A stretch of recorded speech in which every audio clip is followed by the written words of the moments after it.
विठल विठल गाया। राम और नाम देव ने विठल विठल गाया। राधे गोविंदा मन भजले हरि का प्यारा नाम है। गोपाला हरि का प्यारा नाम है। नंदलाला हरि का प्यारा नाम है।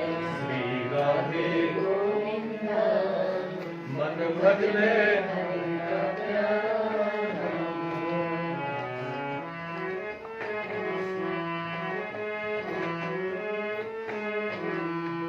नरसी नैक तार बजाकर सांबरिया पुर जाया। जूनागढ़ में सांबरिया पुर जाया। नरसी नैक तार बजाकर सांबरिया पुर जाया। सांबरिया पुर जाया। सबरी ने भी अपने हाथों प्रभु को पैर दिलाया। तो सबरी ने भी अपने हाथों प्रभु को पैर दिलाया। श्री राधे गोविंदा मन भजले हरि का प्यारा नाम है। गोपाला हरि का प्यारा नाम है। नंदलाला हरि का प्यारा नाम है। श्री राधे गोविंदा मन भजले हरि का प्यारा नाम है। जय नंदलाला जय जय हो, जय गोपाला जय जय। श्री राधे गोविंदा मन भजले हरि का प्यारा नाम है।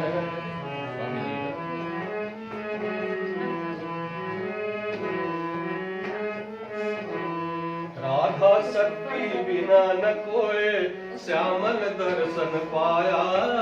श्यामल दर्शन पाया। राधा शक्ति बिना न कोई श्यामल दर्शन पाया। श्यामल दर्शन पाया। आराधन कर राधे राधे काना भागे आए। तो आराधन कर राधा आए। श्री राधे गोविंदा मन भजले हरि का प्यारा नाम है। गोपाला हरि का प्यारा नाम है। नंदलाला हरि का प्यारा नाम है। श्री राधे गोविंदा मन भजले हरि का प्यारा नाम है। मन भजले हरि का प्यारा नाम है। मन भजले हरि का प्यारा नाम है। कवाली कवाली कवाली कवाली महाराज की जय। लिया गया? करा दे।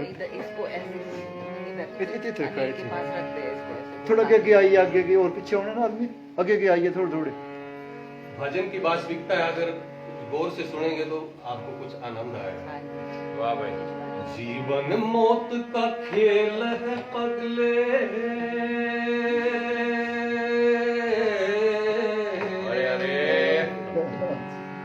जीवन मौत का खेल है पगले। क्या रोना क्या धोना। जीवन मौत का खेल है पगले। क्या रोना क्या धोना। जितनी चाबी भरी राम ने उतना चले खिलौना। रोते रोते हंसना सीखो। हंसते हंसते रोना। रोते रोते हंसना सीखो। हंसते हंसते रोना। जितनी चाबी भरी राम ने, वो जितनी चाबी भरी राम ने, उतना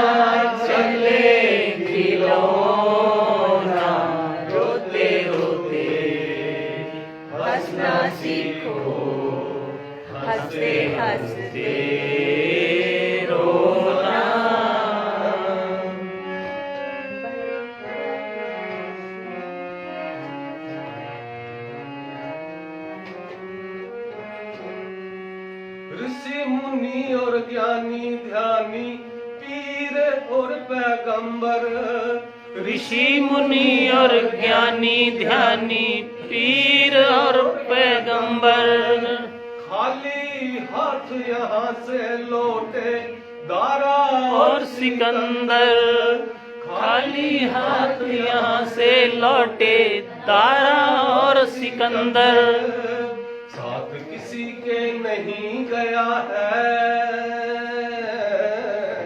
साथ किसी के नहीं गया है ये चांदी और सोना जितनी चाबी भरी राम राम ने उतना चले खिलौना वाह भाई। रोते हंसना सीखो हंसते हंसते रोना जितनी चाबी भरी राम ने हो जितनी चाबी भरी राम है उतना चले खिलौना रोते रोते हंसना सीखो हंसते हंसते रोना पुरानी फिल्म का गीत अपने कोई गीत याद नहीं हो दे पुरानी फिल्म का गीत है एक दिन छूटेगी ये तेरी सांसों की जंजीरें एक दिन छूटेगी ये तेरी सांसों की जंजीरें काम नहीं आएगी यहाँ रही रहे जागीरें काम नहीं आएगी यहाँ रही रही जंजीरें मौत के आगे चला न जग में मौत के आगे चला न जग में किसी का जादू लेना जितनी चाबी भरी राम ने उतना चले खिलौना रोते रोते हंसना सीखो हंसते हंसते रोना जितनी चाबी भरी राम ने वो जितनी चाबी भरी राम ने उतना चले खिलौना रोते रोते हंसना सीखो हंसते हंसते रोना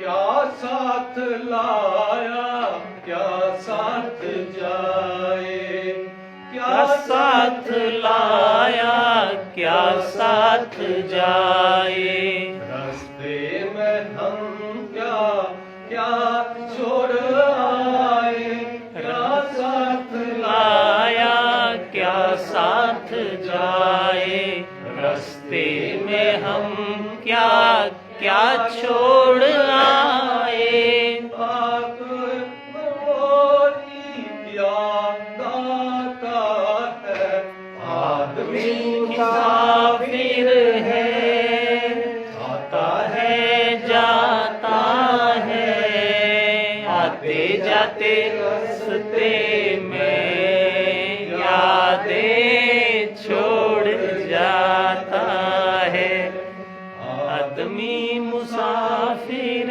है आदमी मुसाफिर है आदमी मुसाफिर है सच्चिदानंद भगवान की जय श्री सुखदेव महाराज की जय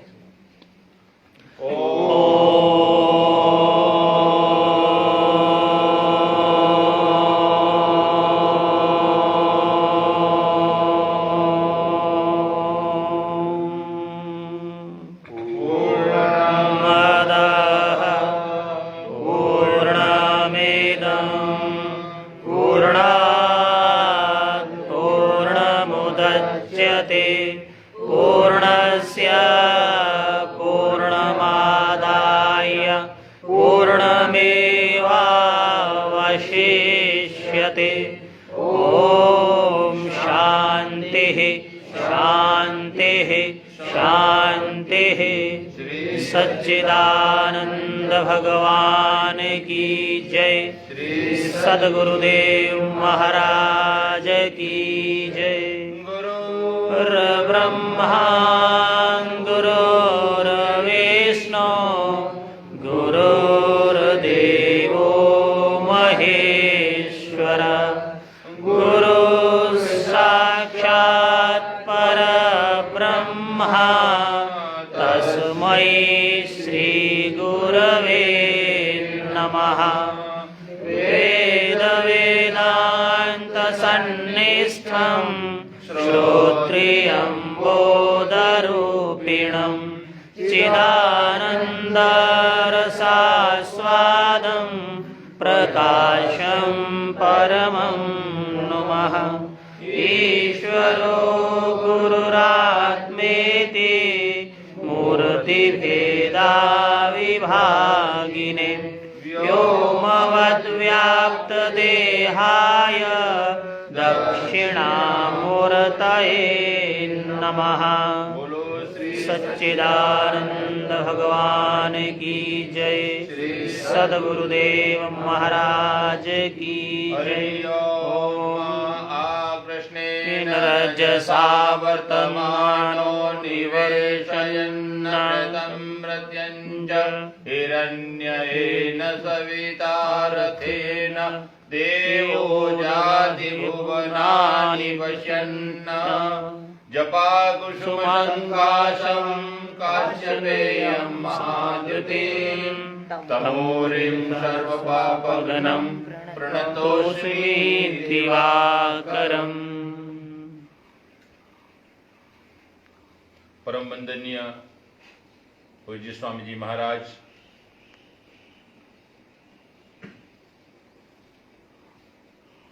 हम सब योग वासिष्ठ महारामायण से सत्संग सुन रहे हैं।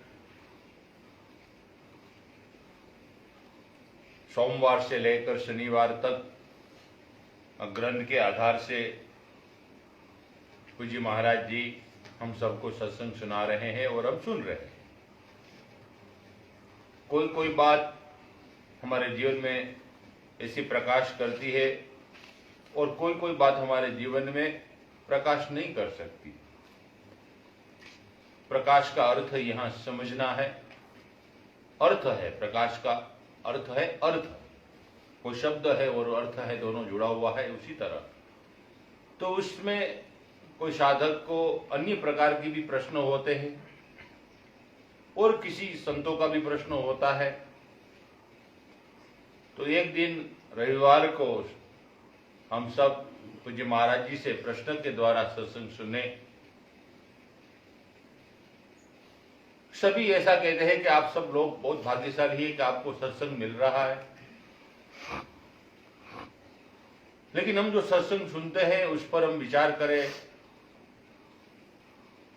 और उस पर चलने का प्रयास करें तो सत्संग बहुत ही सफल हो सकता है। खाली सुनना ही पर्याप्त है, इतिश्री है, तो सत्संग वो भी काम तो करेगा लेकिन उसका संस्कार पड़ेगा, वो गति नहीं कराएगा। संस्कार तो पड़ता ही है सुनने से, लेकिन गति नहीं कर सकता। यदि हमारे जीवन में उत्क्रांति गति करनी है, आगे बढ़ना है, स्वरूप की उपलब्धि करनी है, कुछ सुनना है आंतरिक, कुछ देखना है आंतरिक, तो सत्संग सुनने के बाद उस पर चिंतन करना अनिवार्य है। एक बार तो विचार आना चाहिए कि आज हमने क्या सुना था, तभी फायदा करता है, लाभ देता है।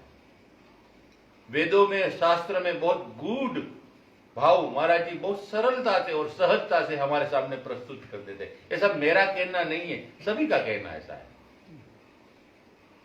क्या बहुत भाग्यशाली मैं समझता हूं, क्यों ऐसा कहते, तो वो बताते हैं कि आप इसलिए भाग्यशाली हो कि इतना सिद्धांत कठिन है लेकिन सरलता से और सहजता से महाराज जी अपने शब्द के द्वारा बहुत धीमी गति से सुना देते हैं, आपके समझ में आ जाता है। तो हमको थोड़ा सावधान रखना चाहिए, और सत्संग में सावधानी नहीं होगी तो सत्संग फलीभूत नहीं होता। इसलिए संत ज्ञानेश्वर महाराज ने इसीलिए संत ज्ञानेश्वर महाराज ने अपनी गीता की हर अध्याय में हर श्लोक 2-3 श्लोक के बाद लिखा है सावधान सावधान सावधान।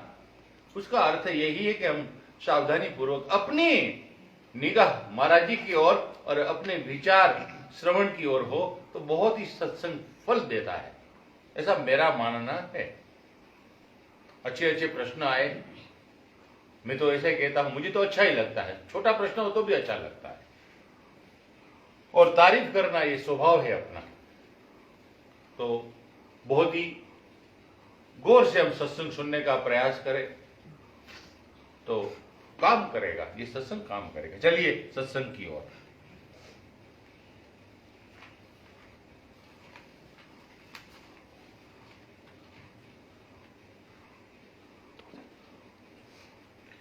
मास्तर हो ने वो लोभी हुई।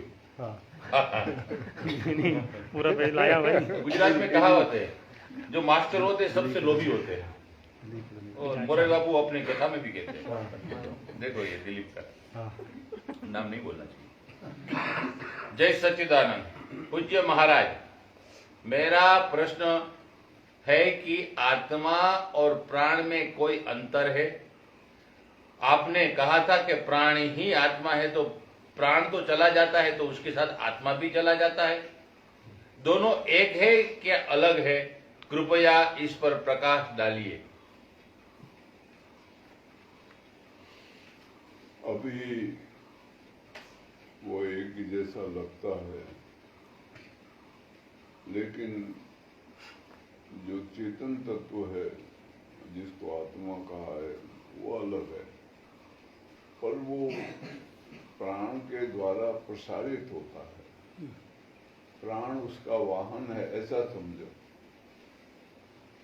प्राण के बगैर वो प्रसारित नहीं हो सकता है। और जिस वक्त शरीर छूटता है प्राण गति करता है, लेकिन आत्मा तो व्यापक है, वो सब जगह मौजूद है। कोई भी जगह ऐसी खाली नहीं है जहां पर वो न हो। प्राण गति करेगा, जब आगे शरीर धारण करेगा तो आत्मा उसको वहां प्राप्त हो जाती है। लेकिन एक ऐसी अवस्था आती है, साधना के मार्ग में जो चलते हैं, गहराई में उतरते हैं, वहां प्राण आत्मरूपी हो जाता है, आत्मा ही हो जाता है। उसी को हंस पुरुष कहते हैं। वो अपना जो वास्तविक स्वरूप है बदल देता है। एक बात याद रखना, हमेशा ख्याल में रखना, जो भी चीज आत्मा से संसर्ग में आती है चेतन वो सब आत्मा रूप हो जाती है। यहाँ तक कि जो बहुत गहराई से खोज करने वाले संत जन हैं, महापुरुष हैं, उनका ये पंच तत्व भी आत्मरूप हो जाता है और व्यापक हो जाता है। लेकिन ऐसा है, अंतर जान लिया, बात समझ में आ गई, वहां पहुंच गए। हमारा जो सुरता जिसको कहते हैं ख्याल, ध्यान भी उसी का नाम है, सुरता ख्याल आदि नाम से पुकारते हैं। वो जब वहां स्थिर हो जाएगी, उसके साथ युक्त हो जाएगी, तब वो परम पद प्राप्त कर लेता है। इसको ऐसा समझो जैसे कोई आ रहा है परोर, तो वो हो सकता है नीचे मोड़ पर उतर जाए जहां पर रेलवे स्टेशन है, लेकिन वो परोर पहुंच गया। फिर कोई आए बाजार में उतरे तो वो भी परोर ही पहुंचा है। तो ठीक इसी प्रकार से जब ज्ञान की भूमिकाओं में 7 भूमिकाओं का वर्णन आता है, वो चौथी भूमिका है असंग। वहां पर आत्म साक्षात्कार हो जाता है, जानकारी मिल जाती है, बोध प्राप्त हो जाता है। फिर उसके बाद 2 और भूमिकाएं हैं आगे को। ये 5वीं भूमिका असंग शक्ति होती है। तो उसके बाद फिर वो आत्मरूप होते हुए जाता है आगे तक। इसलिए ज्ञान मार्ग में सप्त भूमिकाओं का वर्णन आया है और संत महात्मा ज्ञानियों की भी अवस्थाओं का वर्णन करते हैं। ज्ञान वशिष्ठ होता है, वरिष्ठ होता है और ज्ञान के साथ उसके संबंध जुड़ते हैं, वो उतना जानकारी मिलती है। ज्ञान की कोई सीमा नहीं है। मैं प्रार्थना करता हूँ कभी भी तो उसमें कहता हूँ सत्यम ज्ञानम अनंतम। अनंत है, उसकी कोई सीमा नहीं है। बुद्ध देव से एक बार आनंद ने पूछा कि जो ज्ञान आपने हमको बताया है इतना ही है कि और आगे? तो उन्होंने एक पेड़ से कुछ पत्ते ऐसे खींच के उसको दिखाए तो वो पत्ते 15-20 थे। तो उन्होंने कहा पेड़ में कितने पत्ते हैं? असंख्य। बोला कोई हिसाब नहीं, बहुत ही पत्ते अनंत हैं।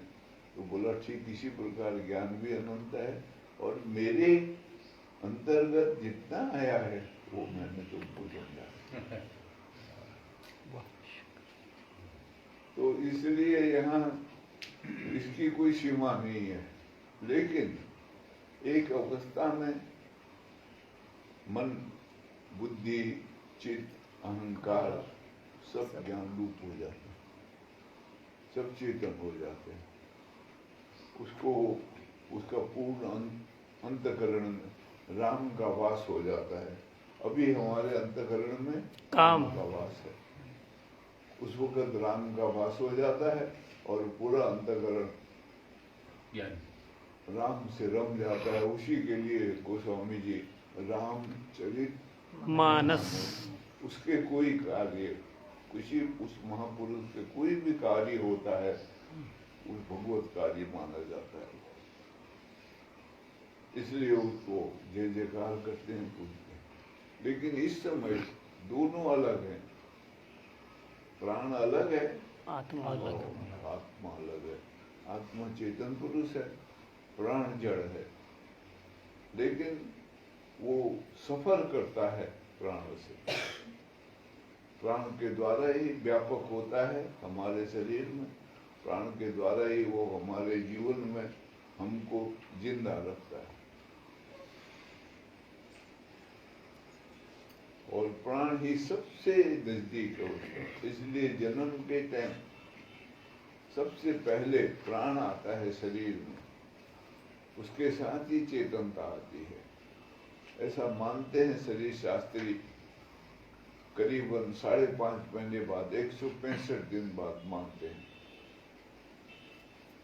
शरीर में प्राण प्रवेश करता है यहाँ से, ये मस्तक से, और उसके साथ ही चेतना शरीर में आती है। लेकिन वो अपने माँ के साथ जुड़ा रहता है। जब गर्भ से बाहर आता है तब वो फिर नाड़ भेदन होता है उसका, तो वो अलग अपना अस्तित्व बनाता है। तब तक वो अपनी माँ के साथ युक्त रहता है। ऐसा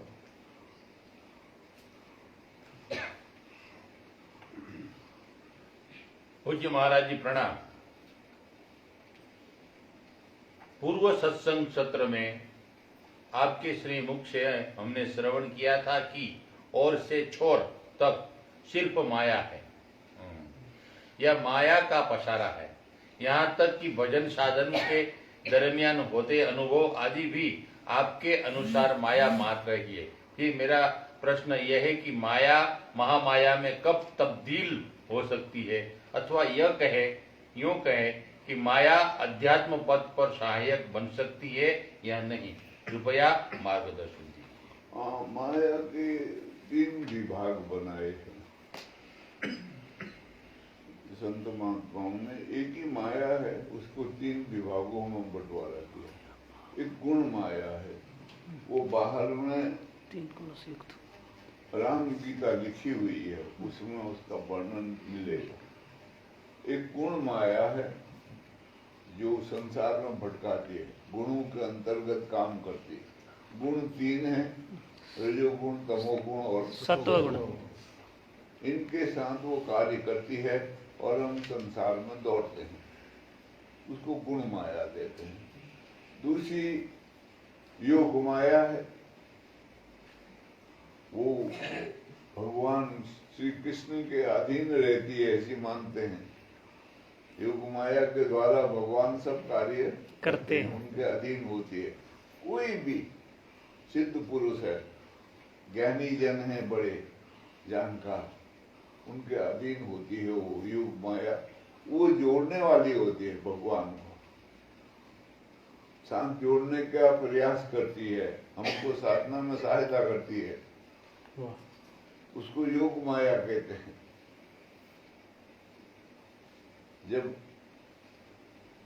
भगवान कृष्ण को वहां रख दिया नंद बाबा के पास वासुदेव जी ने, तो वहां एक लड़की थी, उसको लेकर आ गए वापिस और कंस को बोला तेरे काल कि ये लड़की है। कंस उसको मारने लगा, पटक के मार देता था वो बच्चों को, तो वो उससे हाथ से छपड़ उससे नहीं मारी गई वो, क्योंकि दुष्ट प्रवृत्ति का है वो। तो वो जाके बोलती है फिर उसको, अरे तू मेरे को क्या मारेगा, तेरा जो मृत्यु है वो भूल जा चुका है। तब वो फिर राक्षसों को भेजता है उसको कृष्ण को मरवाने के लिए। तो ये जो कहानियां हैं इस प्रकार की, इनके पीछे यही रहस्य होता है। वो जो योग माया है वो साधक उसके द्वारा भगवत प्राप्ति के मार्ग में आगे बढ़ता है, थोड़ा रूप बदल जाता है, वो संसार से अपनी वृत्ति को हटाएगा तो वो वहां से हट जाएगी। आगे चलती है जब वो अनुभव के रास्ते में और जानकारी मिलती है और उसके अंदर समझ उत्पन्न होती है और धीरता आ जाती है। धीर पुरुष आत्मवान हो जाता है, इसीलिए उसका नाम धीर रखा है। तो उस वक्त महामाया यानी मूल प्रकृति उसके साथ युक्त हो जाती है, एक हो जाते हैं। कई कई ढंग से समझाया गया है उसको, शब्द और विमर्श भी बोलते हैं उसी को। वो गोस्वामी जी महाराज ने जो लिखा है, गिरा जल बीच सम कहिए भिन्न ना भिन्न, वो भिन्न नहीं है, एक ही है ऐसा माना है, अलग नहीं है, क्योंकि भगवत सत्ता से उत्पन्न होती है वो, और वो भगवत रूप ही है। उसी को ईश्वर आदि कहते हैं, वही महामाया है, वही मूल प्रकृति है, वही शक्ति है शिव की अर्धांगिनी, उसी के अनेक नाम हैं। तो इसलिए क्रम विकास के अनुसार संतों ने ऐसा इसके ऊपर अपने विचार रखे। तो इसमें अगर हम परमार्थ में चल रहे हैं तो माया हमारी को मदद भी करेगी, और अगर हम संसार में चल रहे हैं तो माया हमको मदद करेगी, संसार में दौड़ाने के लिए काम करेगी, लेकिन उसका नाम बदला हुआ होगा। वो गुण माया है और ये योग माया है, दोनों हैं। आगे चल के वही महामाया के रूप में प्रकट हो जाती है।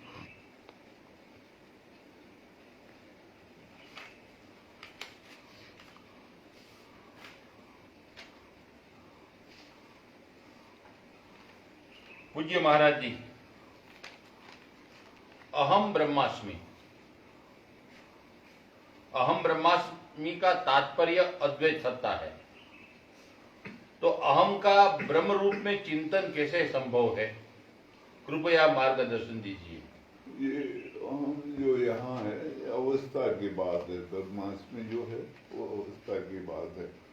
वहाँ जो है गुरु के पास जो शिष्य जाता है वो तत्वमसी उसके दीक्षा दी जाती है। तत्वमसी का मतलब है तुम्हारे में ही है सब कुछ, तुमसे बाहर कुछ नहीं है, तुमसे अलग नहीं है। तीन सत्ताएं मानी है। एक भौतिक सत्ता है ये जिसमें हम काम करते हैं, चलते फिरते हैं। एक दैविक सत्ता है जिसकी हम कल्पना करते हैं। देवता लोग हैं, इंद्र है, ब्रह्मा है, विष्णु है, महेश है, वरुण है, कितने ही हैं, 33 करोड़ बताए हैं, उनका वर्णन आता है। तो ये दैविक सत्ता है, ये भौतिक सत्ता है, दूसरा दैविक सत्ता है। इसलिए अब हम वहाँ आग में डालते हैं, वो वास्तविक हमारी अग्नि है, जठराग्नि जो जल रही है अंदर, उसमें डालना है सब। क्या डालना है? काम, क्रोध, लोभ, मोह, अहंकार, राग, द्वेष, तृष्णा, भय, तृष्णा, 25 तत्व हैं। उसमें हवन कुंड में डालने हैं वो सब। और क्या कहना है? स्वयं में विसर्जित करना है, उनको खत्म करना है। वही तात्पर्य है। वो जो बाहर है वो नक्शे के रूप में है। जैसे ये मकान बनाने से पहले नक्शा बनाते हैं, ठीक है, ऐसे ही अब हम नक्शे में रहना शुरू करें तो नहीं भीगेंगे हम, धूप लगेगी, ठंड लगेगी, सब कुछ होगा हमारे को। नक्शे में रहा नहीं जाता है। नक्शा इसलिए बनाया है कि उसके हिसाब से मकान बनाया। लेकिन हम सब नक्शे में रहने के लिए प्रयास करते हैं, तब इसीलिए दुखी होते हैं संसार में। तो ये सब आध्यात्मिक है सारा। जितना भी क्रिया काम है उसके पीछे जो रहस्य है वो अध्यात्म का है। वो स्वयं उनके अंदर जाने का, उसमें प्रवेश पाने का। इसलिए ये बाहरी क्रियाकांड समझाया जाता है। लेकिन हम क्या है, लकीर के फकीर हैं सब। मैकेनिकल कर्म करते हैं हम, सोच विचार उसमें होता नहीं हमारे अंदर। लेकिन ऋषियों ने सोचा है कि शायद कभी विचार पैदा हो जाए, कभी उत्पन्न हो जाए इनको, तो ये खोज में लग जाएंगे, जानने के प्रयास करेंगे कि इसका तात्पर्य क्या है। तो वो तात्पर्य उसका प्रकट होगा तो समझ आएगी। तब हमारा जो मार्ग है वो अध्यात्म में प्रवेश करेगा। तो वो अहम ब्रह्माष्टमी जो है वो अवस्था है जब अहम ब्रह्म के चरणों पर अर्पित हो जाता है। ब्रह्म ही रहता है, अहम उसके चरणों में समर्पित हो जाता है पूर्ण रूप से। उसी को समर्पण कहा है। वहां ब्रह्म की सत्ता रहती है और कुछ ही की नहीं। लेकिन अब वो समझाने के लिए क्या करें, तो वो लिखना पड़ता है हम ब्रह्माष्टमी। ये अनुभव है, जानकारी है, ये कोई जपने का या और कोई ऐसा कार्य नहीं है, उससे कुछ लाभ होने वाला नहीं है। हम जपते रहें, लाखों बरस जपें तो भी कुछ नहीं मिलेगा। लेकिन अगर समर्पित हो गया ब्रह्म को, हम उसकी चरणों में जला गया, तो हम अहम रहित हो जाएंगे। तो अहम रहित परमात्मा की सत्ता है। एक अभी 86 में एक बहुत जानकार संत थे, उनका शरीर शांत हुआ। उनका नाम था जय कृष्ण मूर्ति। बड़ी लंबी चौड़ी कहानी है उनकी, आप लोग जानते नहीं होते हो। तो वो एक ही बात कहते थे कुछ करने की जरूरत नहीं है, ये ईगोलेस हो जाओ, ये अहंकार छोड़ो, तो तुमको उसकी जानकारी मिल जाएगी जो अहंकार रहित है, तो वो उसके साथ युक्त हो जाओगे। उन्होंने कोई साधना नहीं करी थी, उनको साधना कराई गई थी, अचेतन अवस्था में उनसे साधना हुई थी। वो बड़ी एक लंबी चौड़ी कहानी है, पुस्तक है ईयर्स ऑफ अवेकनिंग करके, अंग्रेजी में, हिंदी में भी शायद छपी है, वो उसका अनुवाद हुआ है, जागृति का साल नाम है उसका। तो वो मूल पुस्तक है अंग्रेजी में। यहाँ पर कभी चेन्नई जाओगे, मद्रास पुराना नाम है, वहां पर एक जगह है अडियार, वो आगे जाओगे समुद्र के किनारे किनारे बीच है बहुत बढ़िया, वहीं आगे वो अडियार है। वहां पर एक लाइब्रेरी है बहुत बड़ी, भारत की सबसे बड़ी, ये बल्कि एशिया की सबसे बड़ी लाइब्रेरी मानी जाती है। तो वो है थियोसॉफिकल सोसाइटी, यहाँ बनी थी। वो विदेशी कुछ उसके कार्यकर्ता थे, यहाँ के भी थे, विदेश से भी आए थे। तो उन्होंने इनको, कृष्णमूर्ति जी को खरीद के लिया था। दो जने थे ये, एक बड़े भाई थे नित्यानंद, ये छोटे थे कृष्णमूर्ति, एक और खरीदे थे, वो डॉक्टर यहाँ के वो रहे, क्या नाम, डिफेंस मिनिस्टर, अच्छा कृष्ण मेनन। उन्होंने खरीदा था। उसके जो वो थे संस्थापक, लीड लीडर आनी बसंत, पीटर अलकाट, ये सब वहां के थे, ब्रिटेन के। बड़ी लंबी चौड़ी कहानी है, वो पढ़ोगे तो बहुत मजा आएगा उसमें, बड़ी इंटरेस्टिंग है वो। फिर उनको ऊपर प्रयोग करा, उसमें जो इनके बड़े भाई थे वो मर गए, वो प्रयोग सह नहीं सके। तो उनके बाप ने इनके ऊपर केस कर दिया वापस लेने के लिए, इनको कृष्णमूर्ति को। तो केस चला लंबा चौड़ा। उस वक्त ये सुप्रीम कोर्ट नहीं थी भारत में, तो इसी काउंसिल होती थी इंग्लैंड में, वहां पर भी वो जीत गया, ये हार गए थियोसॉफिकल सोसाइटी वाले। तो ये यहाँ से भाग के हॉलैंड चले गए। हॉलैंड में ब्रिटिश राज नहीं था, तो वहां इनका कानून नहीं लगता, तो वहां उनके साथ प्रयोग हुआ। धीमे धीमे धीमे बुद्ध के जीवन में एक प्रसंग है कि बुद्ध 24वां अवतार में मैत्रेयी के रूप में प्रकट होंगे करके। तो वो इनको मैत्रेयी के रूप में प्रकट करना चाहते थे, आह्वान करते थे। वो लोग बड़े भारी तांत्रिक थे, आह्वान करते थे। तो उस आह्वान में इनके सूक्ष्म शरीर को लेकर के तिब्बत जाते थे। स्थूल शरीर वहीं होता था, तिब्बत जाते थे। तिब्बत में इनको वो ज्ञान के मार्ग में योग की दीक्षा वगैरह दिला करके इनको जागरूक किया। जब ये 23 साल के हो गए, तब फिर इनके अंदर से जो वाणी निकलने लगी, वो व्यापक वाणी होती थी और वो आत्म तत्व के बारे में बोलते थे। तो इन्होंने उनसे कहा, तुम डिक्लेयर करो अपने को कि मैं मैत्रेयी हूं और बुद्ध का अवतार हूं। तो वहां 1000 बुद्धिजीवी इकट्ठे करे,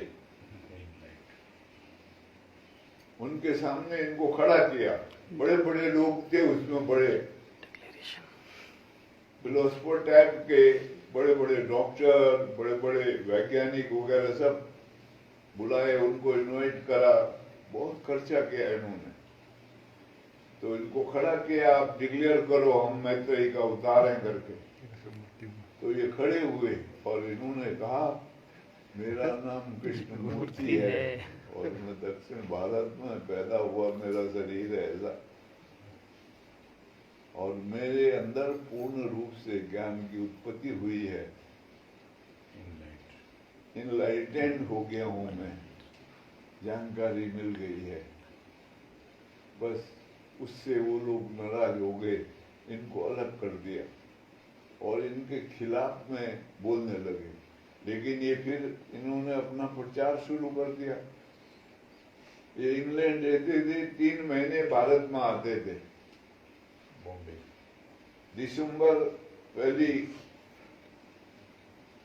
को ये यहाँ बॉम्बे आते थे, 1 महीना बॉम्बे रहते थे। जनवरी में ये जाते थे काशी में, 1 महीना काशी रहते थे। वहां अली बसंत हॉल है गोदिलिया में, मैं वहां था जब काशी में रहता था, तो मैं जाया करता था वहां। तो फिर 1 महीना ये मद्रास में रहते थे। उस टाइम मद्रास नाम था, चेन्नई नहीं था। तो प्रश्न उत्तरी इनकी पुस्तकें हैं बहुत सी, ज्यादातर अंग्रेजी में है। करते थे, अपना प्रचार करते थे, और थियोसॉफिकल सोसाइटी वाले इनके खिलाफ प्रचार करते थे। तो ये वो जब इनका जहां भाषण होता था बोलते थे, वो ज्यादातर प्रश्न उत्तरी, इतना भाषण नहीं, प्रश्नों के उत्तर देते थे। तो वो फिर बाद में थियोसॉफिकल सोसाइटी के एक बड़े प्रवक्ता थे, बोलने वाले अच्छे, उनका नाम था रोहित मेहता। वो इनके खिलाफ बोलते थे। एक बार क्या हुआ, रोहित मेहता को लकवा हो गया, अदरंग पैरालिसिस हो गया उनको, और वो इंग्लैंड हॉस्पिटल में थे। तो इनको खबर पड़ी, किसी ने इनको बताया, कृष्णमूर्ति ये भी इंग्लैंड रहते थे, सिर्फ अंग्रेजी भाषा जानते थे और कोई नहीं, और अंग्रेजी में ही बोलते थे हमेशा। तो पता है कि वो रोहित मेहता तो हॉस्पिटल में है, उनको लकवा हो गया। ये उनको मिलने गए हॉस्पिटल में, बहुत ही सरल स्वभाव के थे, और उनको देखा कहाँ लकवा हुआ, वो पकड़ा हाथ, उधर हाथ फेरा और डॉक्टर को बुलाया, कहा इसको अच्छी तरह से देखो, ये ठीक हो जाएंगे। उनको कहा घबराओ नहीं, आप ठीक हो जाओगे।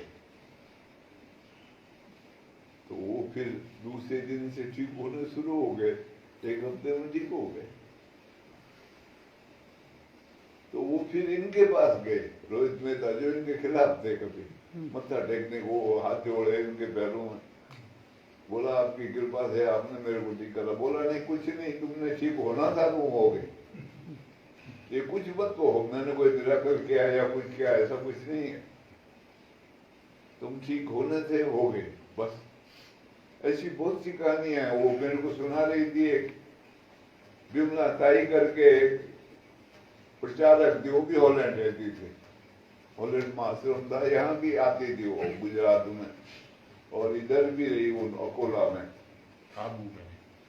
महाराष्ट्र में। उसका शरीर महाराष्ट्र का ही था, और ये छत्तीसगढ़ पहले राजा था, इसकी पोतरी थी वो। तो वो बता रही थी, उसके वो नाथ ब्रह्म की साधना करती थी बहुत ज्यादा, और स्थूल रूप से करी बहुत ज्यादा, तो उसका जो कान है वो खराब हो गया, और ये बहते ही रहता था। तो ये उनके पास गई वहां दर्शन करने, मत्था टेकने, तो कान से पानी बह रहा था। उन्होंने कहा कान में क्या हुआ? इसने कहा ये पता नहीं, पानी बहते रहता है और मैं सुना ही नहीं देता। उन्होंने कान पकड़ के फूंक मार दी, बोला ठीक हो जाएगा, दवाई डालना। तो ठीक हो गया। सब ऐसे बहुत सी बातें उनकी आती हैं, लेकिन वो उसको नहीं मानते थे। वो कहते हैं तुम्हारा टाइम था अच्छा होने का, हो गया, निमित्त कोई भी होगा। वो चमत्कार आदि को नहीं मानते थे। तो ऐसे कई बार होता है, जो जानते हैं वो यही बताते हैं कि ये जो अहम है ये भगवत चरणों में अर्पित हो जाए तो ये अहम भी क्या हो जाता है, ब्रह्म।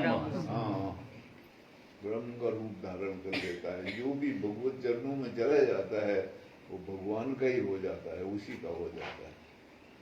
ये अभी ये मत करना कि मैं ब्रह्म हूँ ऐसा आदि जपना, ये सब मूर्खता की बातें हैं। कोई अनपढ़ आदमी है और वो कहे मैं पीएचडी हो गया हूं तो वो हो जाएगा क्या?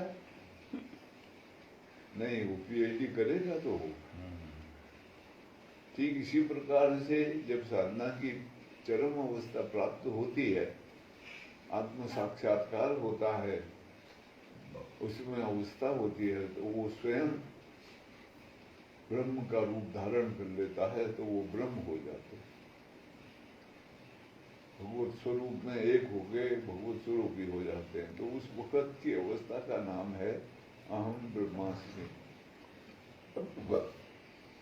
वेदों के 4 महावाक्य हैं, उसमें प्रथम वाक्य है तत्त्वमसि, दूसरा वाक्य है अयात्म ब्रह्म,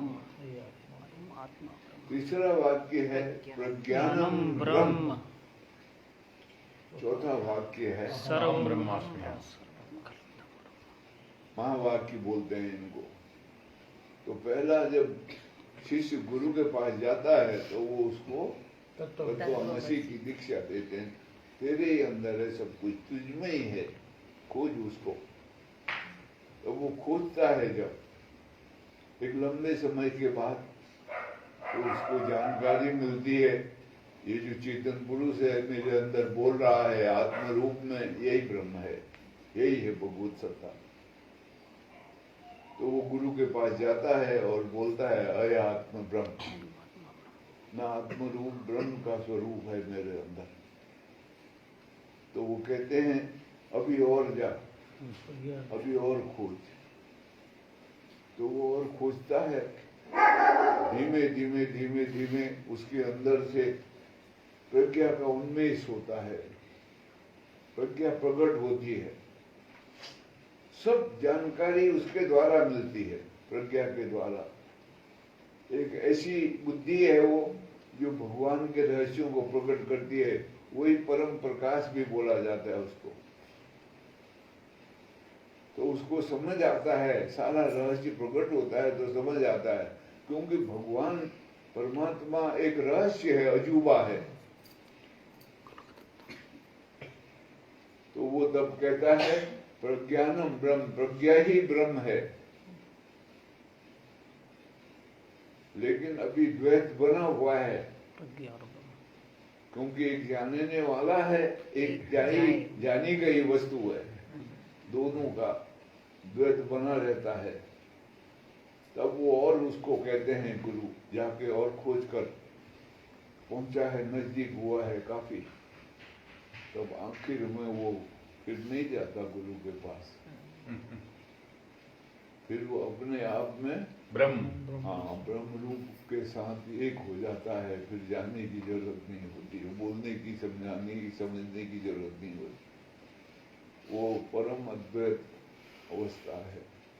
उसमें जो ये मैं भाव है, ये पूर्ण रूप से ब्रह्म को समर्पित हो गया, उसकी चरणों में चला गया। इसी को अखंडानंद जी महाराज ने आत्मदर्शन कहा है। वास्तविक तो उन्होंने ये कहा कि समर्पण क्या है, इन्होंने पूछा था।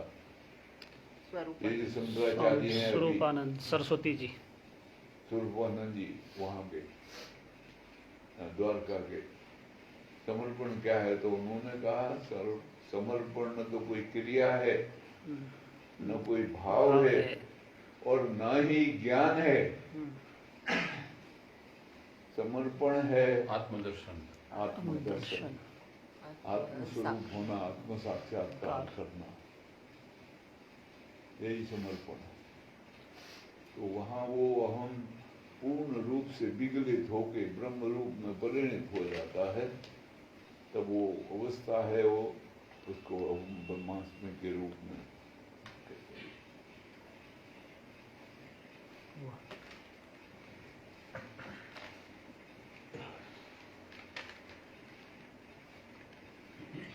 पूज्य महाराज जी, ब्रह्मा जी से प्रकट हुई गंगा भगवान विष्णु के चरणों को छू के धरती पर आई और अनेक लोगों का कल्याण किया और करेगी भी।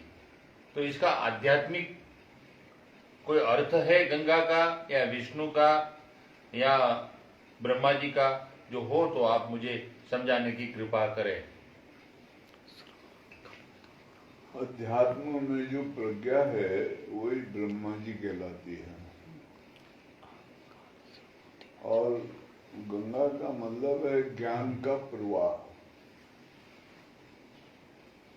जो बाहर बह रहा है वो ज्ञान का प्रवाह गंगा जी आध्यात्मिक रूप है इसका। और विष्णु का मतलब है आत्मा, व्यापक जो अणु है, विश्व में व्यापक अणु, उसको कहा है विष्णु। वो उसके चरणों से होकर भगवान शंकर उसको धारण करते हैं। तीनों देवता आ जाते हैं इसमें। एक के कमंडल में है वो, एक के चरणों को छू के, दूसरे की और जटाओं एक के में जटा में आ जाता है। वो ज्ञान का स्वरूप है। वो ब्रह्मा विष्णु महेश भी ज्ञान के अंतर्गत हैं, ऐसा समझना। गुरबाणी में बहुत अच्छा आया है, एक वो नाड़ी जगत तो ब्याही, तीन चेले प्रमाण, एक भंडारी, एक कुठारी, एक संसारी, एक भंडारी, एक बनिया दीवान। उसे चलाए हुए जिसे जो भावे, जैसा हो फरमान फुरमान। फरमान। आप सब ही देखे पर खुद नजरे ना आवे, ये कैसा ये विधान। विधान।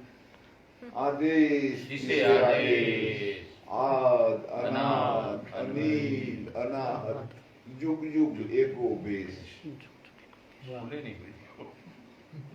वो जो समझा रहे हैं वो ज्ञान की गंगा का स्वरूप है। ओह, वाह भाई। उसमें जो वर्णन दिया है नानक देव जी की है, वो कहानी बोला हुआ है।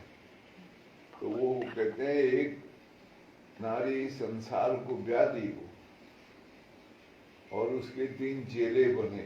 ब्रह्मा विष्णु एक ब्रह्मा जी, विष्णु जी, संसारी है वो, संसार की उत्पत्ति ब्रह्मा जी, ब्रह्मा जी ने।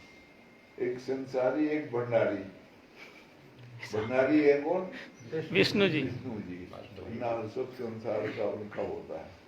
और एक दीवान जो सबको लिखत हिसाब पढ़ने किताब वाला है। शंकर जी। इसलिए कभी शमशान भूमि जाओगे तो वहाँ शिव भूमि लिखा होता है। तो वो 3 चेले कहते हैं, उसके प्रमाण हैं और उसको चलाते हैं जिसको जैसा अंदर से फुर्ना आती है। फुर्ना मन से पैदा होती है। फुर्ना 2 प्रकार की हैं। एक आत्मा की फुर्ना है, उसमें कोई विकल्प नहीं है, वो संकल्प रूप है। और एक मन की फुर्ना है जिसमें विकल्प है। उसे चलावे जिसे जो भावे, जैसा हो फुरमान। फुरमान होगा जैसा उसके अंदर। वो सबको देख रही है कहते हैं, पर वो खुद नजर नहीं आती। कैसा विधान है ये। कहते हैं उसको मैं प्रणाम करता हूँ। वो आदि है, अनादि है, अनील है, उसका कोई रंग नहीं है। और अनाहत है, उसके कोई आवाज नहीं है। जुग जुग एक ही रूप में हमेशा रहती हो। ऐसा वो आता है जपजी साहब में। तो यहाँ भी वो गंगा का जो वास्तविक रूप है वो धारा है, ज्ञान की धारा। अगर हमारे अंदर बह गई तो सभी कुछ उसके द्वारा जाना जाता है, पर हम उसको बहाते नहीं हैं, हम उसको बाहर बहाते हैं संसार में। तो संसार के जो सुख हैं वो हमको देती है। वो जितना जितना होशियार आदमी होता है संसार में उतने मजे करता है वो। होशियारी संसार के काम आती है और विवेक परमार्थ क्या परमार्थ परमार्थ के काम आते हैं। दोनों में अंतर है। पलट जाती है होशियारी, विवेक में परिणत हो जाती है, लेकिन विवेक अलग ढंग का है। वो बहुत सीधे साधे सरल लोगों में प्रकट होता है। अंतःकरण शुद्ध है, जहाँ कोई छल नहीं है, कोई कपट नहीं है, कोई हेराफेरी नहीं है, कोई झूठ नहीं है। जीवन जैसा है सरल सहज गति से चल रहा है और परमात्मा को हमेशा स्मरण करता है, जो अपने हृदय में बिठा के रखता है। वही है कहता है और कोई नहीं है उसके अलावा। एकमात्र सत्ता है उसी की। तब वहां वो प्रज्ञा का उन्मेष होता है, प्रकट होती है। वो फिर संसार में नहीं लगाएगी तुमको। हमको वो प्रज्ञा जो है वो भगवत चरणों में ले जाएगी। तो ये जो ज्ञान की गंगा है ये है वास्तविक गंगा, लेकिन उसका जो प्रतीक रूप है बाहर, जैसे मैंने कहा नक्शा, वो गंगा है जो हिमालय से आती है, गोमुख से। गए हो उधर तो देखोगे वहां गोमुख बना है, थोड़ी सी गंगा बहती है। वो कोने में एक जगह आती है, वहां से वो फिर वल्ली तरफ इन्होंने वो बना दिया है उसका गोमुख जैसा। गोमुख को गो पृथ्वी को कहते हैं।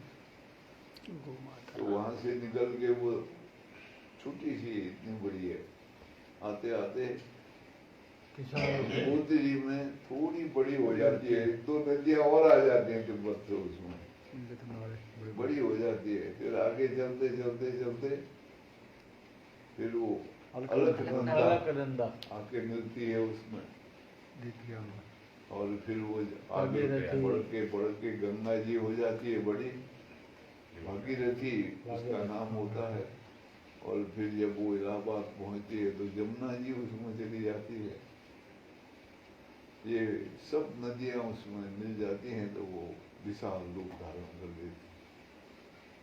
ठीक इसी प्रकार से अंतर की जो ज्ञान की गंगा है वो जब प्रकट होती है तो बहुत सी इच्छाएं, कल्पनाएं, वासनाएं, स्मृतियां वगैरह सब उसमें समा जाती है।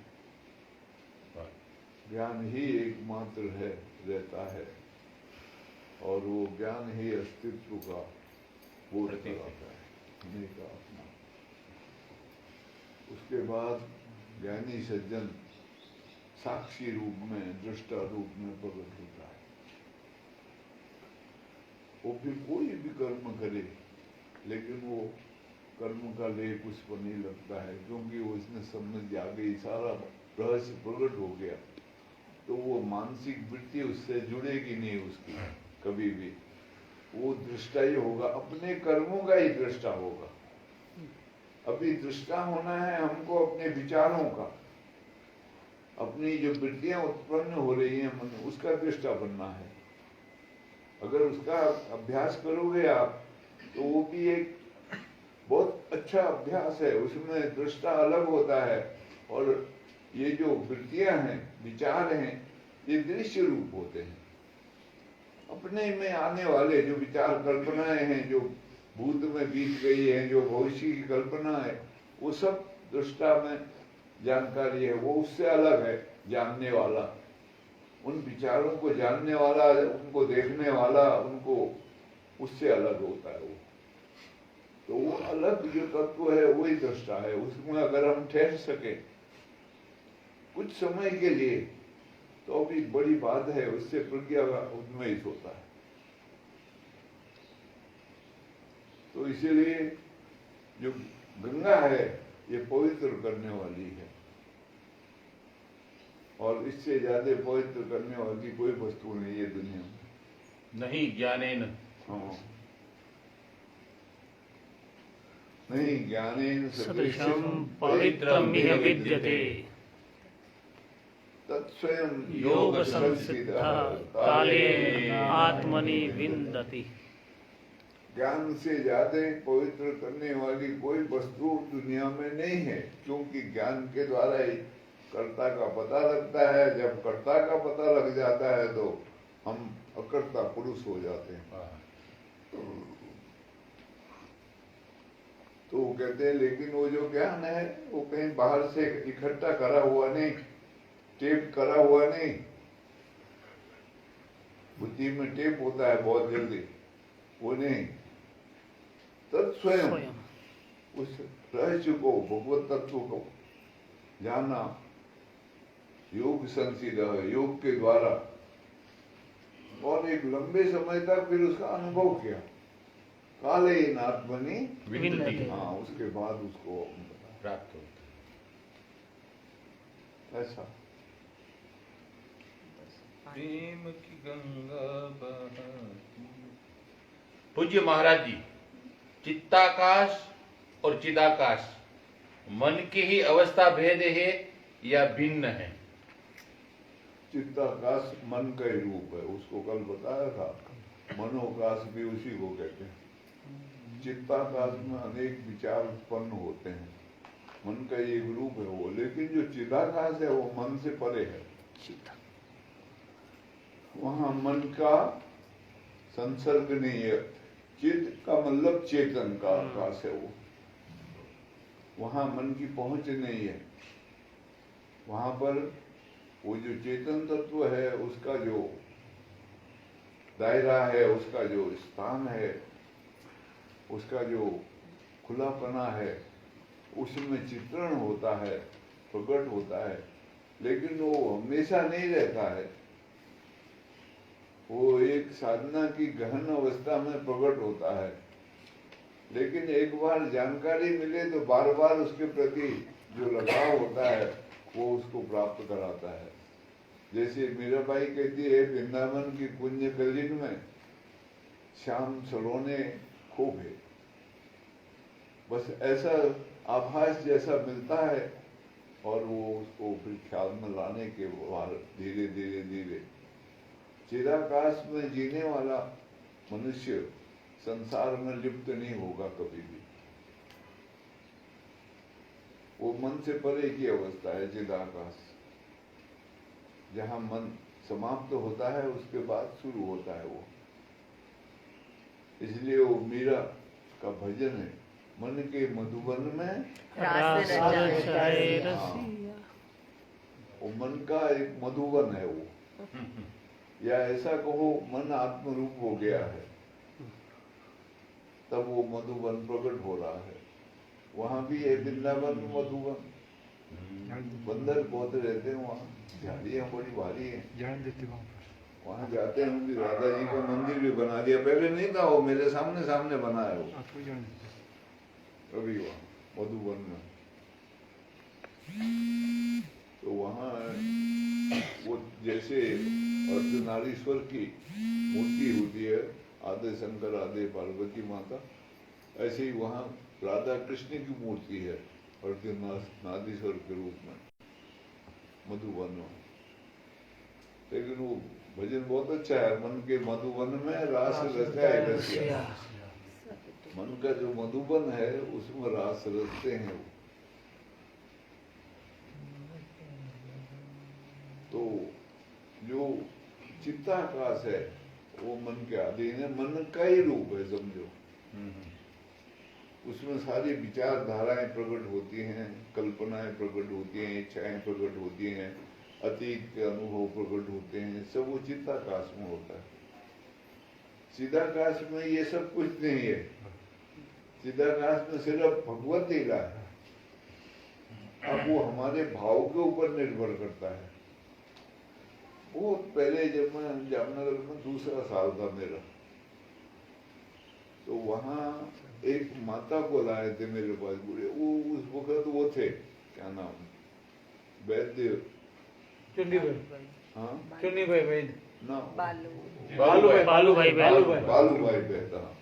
वो डीन रिटायर हुए थे यूनिवर्सिटी के, तो उनको लाए थे कई बुढ़िया को। वो बुढ़िया के सिर से पानी टपकता था यहाँ से, तो उन्होंने कहा कोई ऐसा तरकीब बताओ तो इसको ठीक हो जाए। तो मैंने उससे पूछा ये हुआ कैसे ये सब। वो कहती है एक बार मैं पूजा कर रही थी, वो वैष्णव मत की थी, वहाँ वैष्णव मत वाले ज्यादा होते हैं, ये पुष्टि मार्ग वल्लभाचार्य का अनुयायी, ये भी वही थे पहले। तो उनकी पूजा कर रही थी मैं अंदर भगवान की, और उनकी वो फोटो लगा रखी थी लीला लूला की। तो बाहर एक साधु आए कोई, उसने अलग लगाए और वो भोजन करना है, कोई कराएगी माई। तो वो कहती है, मैंने कहा महाराज जी 2 मिनट आप बैठो इधर अंदर, मैं पूजा पूरी कर लेती हूँ फिर भोजन कराऊंगी आप। तो वो अंदर आ गए, उन्होंने वो फोटो फाटो देखी उसकी, पूजा करके बोला ये इसको देखना है भगवान को। बोला हमारा अगर कृपा करो आप तो दर्शन हो जाए। तो उसने उनको एक मंत्र दिया और बोला श्वास खेच ऊपर जोर से और इस सिर में चढ़ा ले और ये मंत्र बोलते जा। तो वो कहती है मैंने 2-3 बार किया तो एकदम ऐसा हो गया, बिल्कुल आवाज जैसी आई, मेरे कान आँख सब बंद हो गए, आंखें भी बंद हो गई, और मेरे को ये भगवान की फोटो में जो वो थी रासलीला वो दिखने लगी। और मैं वो देखते रही। वो थोड़ी देर बाद उन्होंने मेरे सिर पर थपकी मारी और मैं फिर वापस आ गई। तो मैंने उनको मनता देखा, महाराज बैठो आप, में भोजन अभी आपको खिलाती हूँ। तो कहती मैंने जो बनाया हुआ था अपना वो सब उनको खिला दिया मैंने। वो बोले ऐसे ही करते रहना तो ये लीला देखती रहेगी। तो वो कहते हैं कहना बिल्कुल एकांत में करना, किसी को हल्ला गुल्ला न हो तब करना। तो एक दिन रातों को कर रही थी तो किसी ने हल्ला मचा दिया वहां बड़ा जोर से, तो वो झटक गई और वापिस आ गई। उसके बाद वो बंद हो गया दिखना और वो सिर से यहाँ से उसका पानी बहने लगा। तो वो फिर बालू भाई ने मेरे से पूछा, मैंने कहा ये श्वास फिर से लो जोर जोर से और इसको ऊपर ले जाने का जैसे इसने पहले से प्रैक्टिस करी है वैसे ही करती रहो तो हो सकता है ठीक हो जाए। तो उसको फिर मैं वहीं था जब, तो मेरे को बता रहे थे वो काफी फर्क पड़ गया है, पानी कम हो गया है और वो थोड़ा सा उसमें भी आ गई अपनी सहज अवस्था में पहले की तरह। लेकिन वो दिखना नहीं हुआ। मैंने कहा वो तो नहीं होगा, बंद हो गया तो खत्म हो गई बात। तो ऐसा होता है कभी कभी। कोई साधु वहां ऐसे भी मिल जाते हैं, बहुत जानकार होते हैं, हर एक कोई जानता होता है कुछ न कुछ। अगर उसने साधुता ग्रहण करी है पूरी तरह तब वो खाली कपड़े पहनाए हैं तो फिर नहीं। अलग अलग जैसे संसार के मनुष्य अलग प्रकार के होते हैं ऐसे ही साधु महात्मा भी। तो ये हो गया। हाँ जी महाराज जी।